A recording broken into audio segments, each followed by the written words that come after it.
είναι αυτό? Ένα σφουργίτη.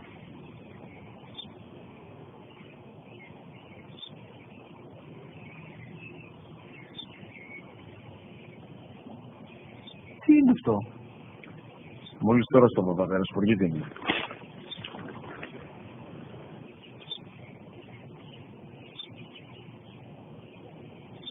Τι είναι αυτό?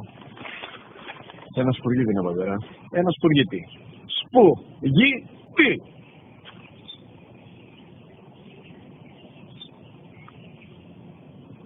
Τι είναι αυτό? Γιατί το κάνεις αυτό το πράγμα? Μπορείς να μου πεις τόσες φορές σου είπα, είναι ένα σπουργίτη. Δεν το καταλαβαίνεις. Πού πας?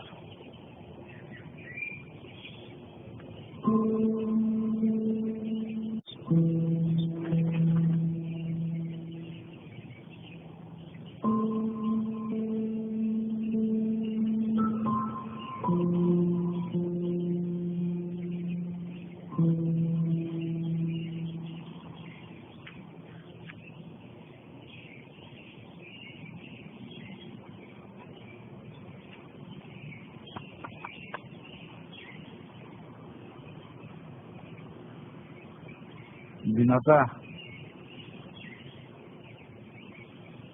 Σήμερα ο μικρός μου γιος που πριν λίγες μέρες έκλεισε τα 3, καθόταν μαζί μου έξω στο πάρκο όταν ένας σπουργίτη ήρθε και κάθισε απέναντί μας. Ο γιος μου με ρώτησε 21 φορές τι ήταν αυτό και του απάντησε και τις 21 φορές ότι ήταν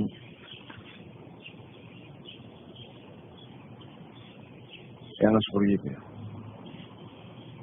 Αγκάλιασα τρυφερά και τις 21 φορές που μου έκανε την ίδια ερώτηση, ξανά και ξανά, χωρίς να εκνευριστώ, νιώθοντας στοργή για το αθώο μου αγοράκι.